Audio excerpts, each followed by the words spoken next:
Assalamualaikum warahmatullahi wabarakatuh, teman-teman semua. Ini selamat pagi ya. Sekarang jam setengah 7 teman-teman. Hari Minggu, hari libur. Waktunya kita untuk kasih makan burung berkicau, kasih makan extra fooding ya. Nah teman-teman, di video saya sebelumnya saya udah bahas mengenai vitamin A. Vitamin A itu apa, pentingnya vitamin A apa, masalahnya akan muncul jika kekurangan vitamin A, dan sumbernya dari mana, bagaimana cara pemberiannya. Akan saya review sedikit sebelum saya masuk ke konten ini. Vitamin A itu istilah lainnya adalah retinol ya. Vitamin A itu berguna untuk membantu produksi lendir pada saluran pernapasan burung dan memproduksi lendir pada mata. Kalau saya bilang lendir, teman-teman jangan langsung mengkonotasikan itu sebagai sesuatu yang buruk ya. Karena air mata itu tergolong lendir. Kemudian di tenggorokan kita, tenggorokan itu perlu basah. Kalau tenggorokan itu kekurangan lendir, maka tenggorokan akan kering, dan kalau sudah kering dia akan mudah sekali untuk terinfeksi oleh bakteri-bakteri dan debu ya. Terus selain mata dan lendir, yang jelas adalah vitamin A itu untuk menjaga kesehatan mata secara menyeluruh. Dan burung-burung yang bermasalah seperti mata berair atau infeksi saluran pernapasan, batuk, mengi, kemudian bersin-bersin atau suara serak, itu bisa disebabkan karena defisiensi vitamin A. Meskipun saya tidak menutup kemungkinan bisa saja itu terjadi karena masalah-masalah lain, contohnya seperti makan jangkrik yang tidak dihilangkan durinya, atau karena dia makan kleper dan lain sebagainya. Cuma pada konteks ini kita bahas vitamin A. Nah itu manfaatnya ya. Dan apa yang akan terjadi jika burung kekurangan vitamin A? Sumbernya dari mana? Seperti yang saya sudah bahas di konten saya sebelumnya, sumbernya yaitu dari daun kelor, dari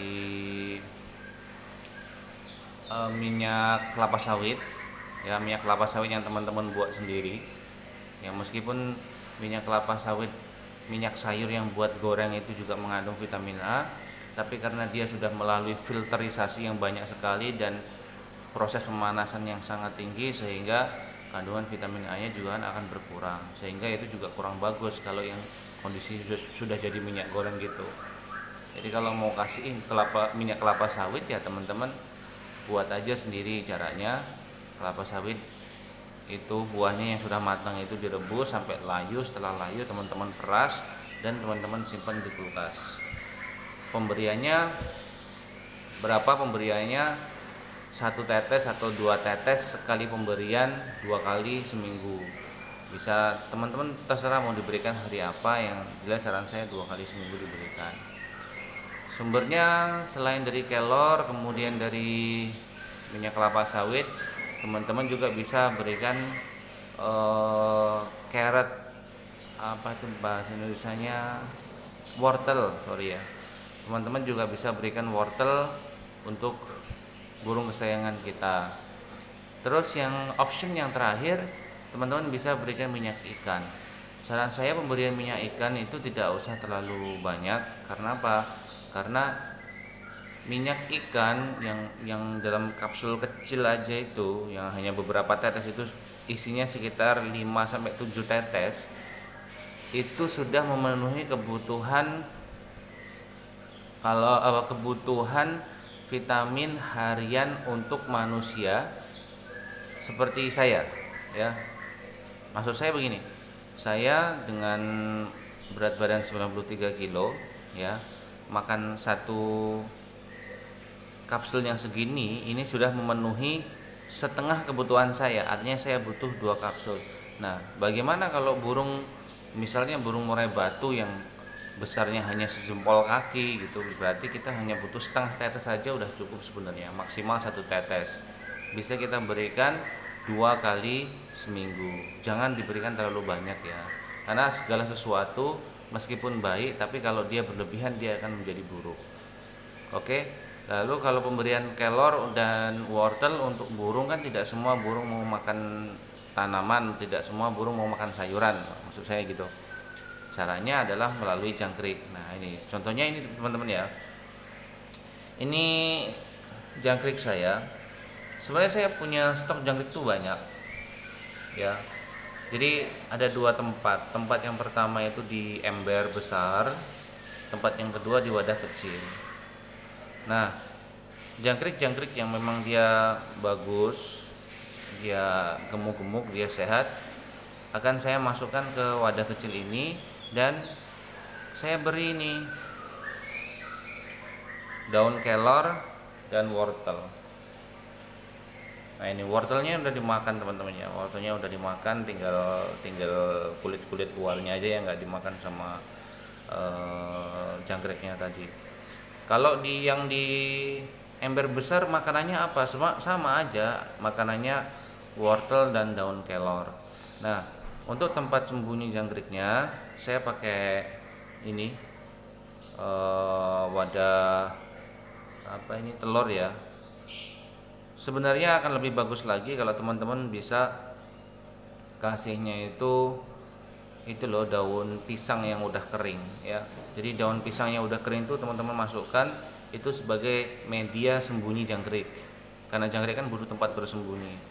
Terus makanannya diberi kelor sama wortel.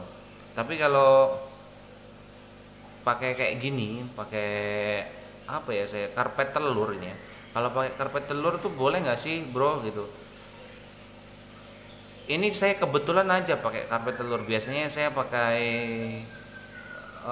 kelaras ya nyebutnya ya, pakai daun pisang yang kering itu. Karena di tempat saya ini cari daun pisang yang kering kok agak susah, agak jauh gitu. Jadi saya pakai karpet telur aja. Dengan catatan ya, karpet telur ini bisa dipakai untuk tempat media sembunyi jangkrik selama kita jangan sampai telat memberikan makan untuk jangkrik itu. Kenapa begitu? Karena kalau jangkriknya itu kehabisan makanan, biasanya karpet telur ini akan dimakan sama jangkrik gitu ya. Jadi kalau teman-teman mau ngasih media sembunyi itu pakai karpet ini, teman-teman harus memastikan makanan jangkriknya tidak pernah telat gitu ya.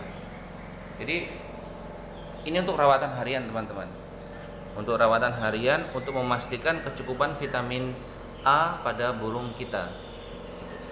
Nah kalau saya gimana? Kalau saya, ini pengalaman saya pribadi, yang saya berikan untuk burung-burung saya adalah yang seperti ini. Saya berikan jangkrik pagi dan sore, dengan makanan jangkrik adalah daun kelor dan wortel. Kemudian seminggu 2 kali ya, seminggu 2 kali, ada yang hari Senin dan hari Kamis, ada yang hari Sabtu Minggu gitu. Seminggu 2 kali saya berikan minyak ikan 1 tetes ya untuk burung saya. Jadi misalnya hari Senin Kamis ya, hari Senin saya beri 1 tetes, saya campur di kroto gitu. Nanti hari Kamis juga sama, saya beri 1 tetes, saya campur di kroto. Itu saya biasanya seperti itu untuk memastikan burung saya kecukupan vitamin A gitu. Kalau burung sudah bermasalah nih, misal pernapasannya serak, suaranya serak, terus matanya berair, atau dia batuk-batuk atau ngap-ngapan gitu, artinya kan burung sudah terinfeksi ya, karena awalnya dia kekurangan vitamin A, produksi lendirnya kurang, tenggorokannya kering, dia bernapas, udara masuk,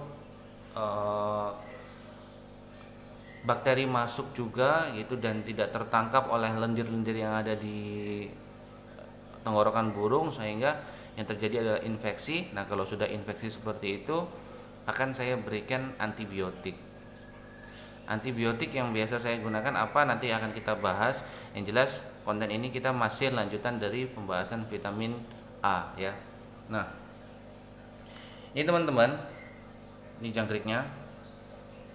Oke ya, lumayan sehat-sehat. Dan pastikan kalau teman-teman mau memberikan burung kita itu jangkrik, kalau mau memberi burung kita itu jangkrik, pastikan jangkriknya itu gemuk-gemuk seperti ini, sehat-sehat gitu ya. Nah nih, dan saya biasanya akan memilih jangkrik yang paling aktif. Jadi jangkrik yang paling aktif itu akan saya pilih dan saya berikan kepada burung-burung kesayangan saya ya. Caranya gimana? Kita tangkap ini jangkriknya, terus kita bunuh dulu. Ini juga salah satu yang saya lakukan. Terserah teman-teman mau cara memberikannya gimana. Kalau saya pribadi, saya biasanya akan ambil jangkriknya, saya bunuh dulu, kemudian saya bersihkan kaki-kakinya, lalu saya cuci, terus saya berikan kepada burung saya gitu ya.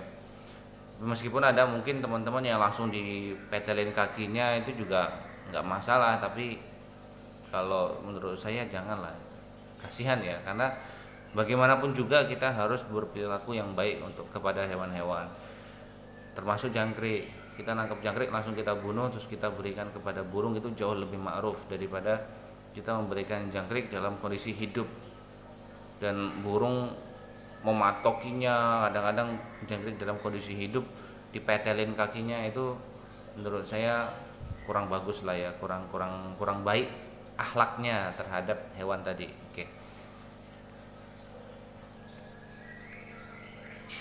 Oke teman-teman ya, kondisi jangkrik sudah saya bersihkan. Ini sudah saya hilangkan kakinya bersih, sudah hilang. Kemudian sudah saya cuci juga. Ini jangkriknya ada 5 ekor, saya cuci. Nyucinya pakai air biasa, nggak pakai sabun gitu. Nah teman-teman lihat di sini ada 2 jenis jangkrik ini ya. Nih, yang satu ini. Ini yang seperti ini nggak akan saya kasihkan ke burung. Kenapa begitu? Karena jangkriknya kurus. Kelihatan ya, ini perutnya kecil gitu, sedangkan ini perutnya besar. Oh ini karena ini udah besar aja, enggak juga sih sebenarnya. Ini ada yang lebih kecil lagi ya.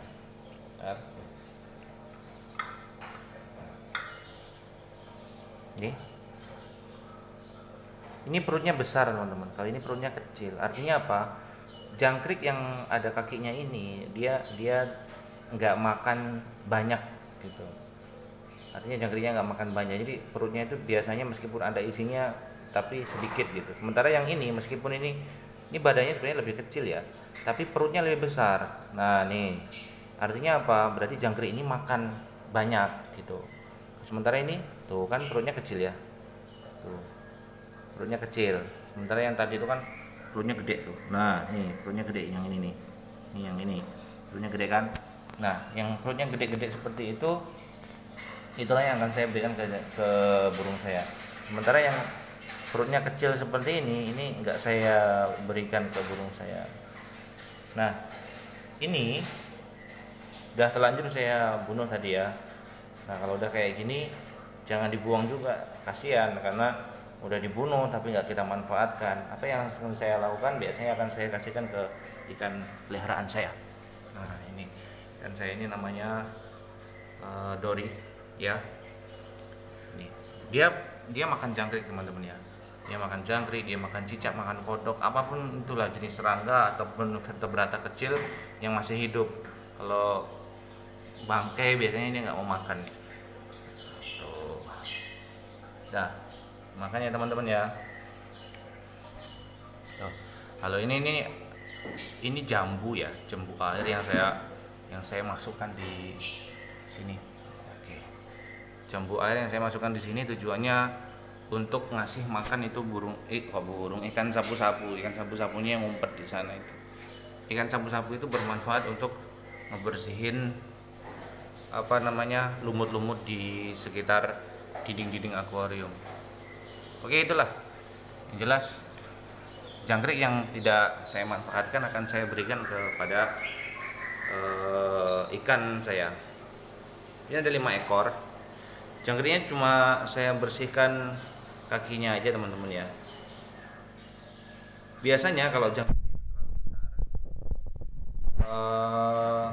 kepalanya pun akan saya bersihkan. Kepalanya akan saya potel, saya buang. Tapi kepala saya buang nggak ditarik gitu ya, kan ada beberapa orang yang ngasih kepalanya dibuang tapi isi perutnya ikut ketarik di kepala. Nah, kalau mau buang kepalanya pastikan isi perutnya itu masih tertinggal di dalam perut, karena isi perutnya itu yang berisi daun kelor sama wortel tadi. Gitu ya. Karena ini jangkriknya nggak terlalu besar, saya berikan utuh plus kepalanya. Kalau jangkriknya besar banget, kepalanya akan saya buang. Nah, ini langsung akan saya taruh di cepuk tempat makan burung. Nah, ini cepuknya teman-teman ya. Ini cepuk tempat makan burung. Pastikan sebelum teman-teman gunakan untuk ngasih makan ke burung, ini dicuci dulu.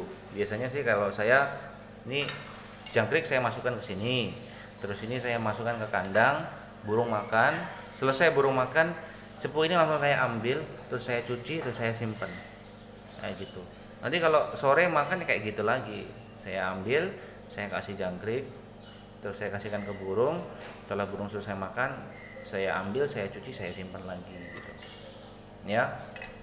Saya taruh di sini.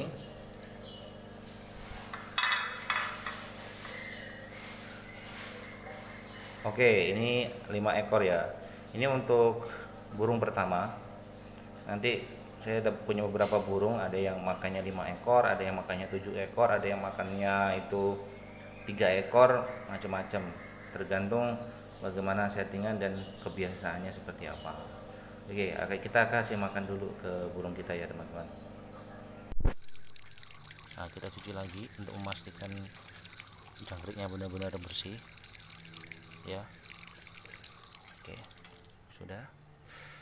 Sebenarnya tadi udah saya cuci sih, ini saya cuci lagi tapi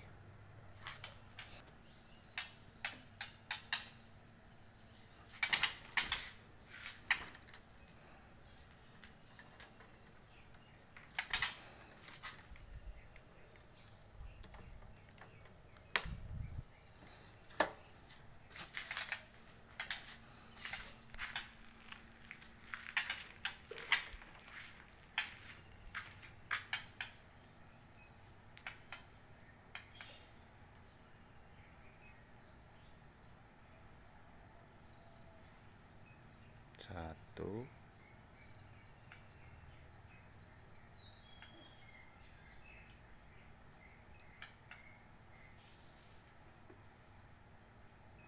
Jatuh.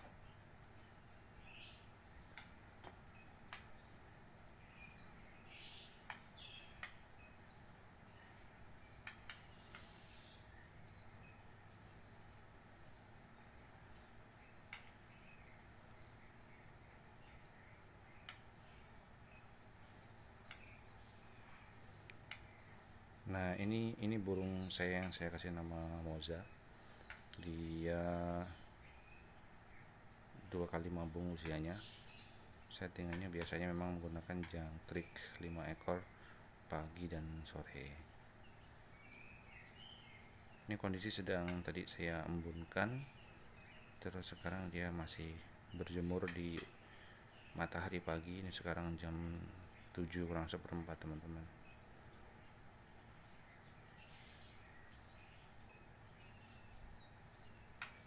Sudah habis kah? Nah, sudah habis teman-teman ya.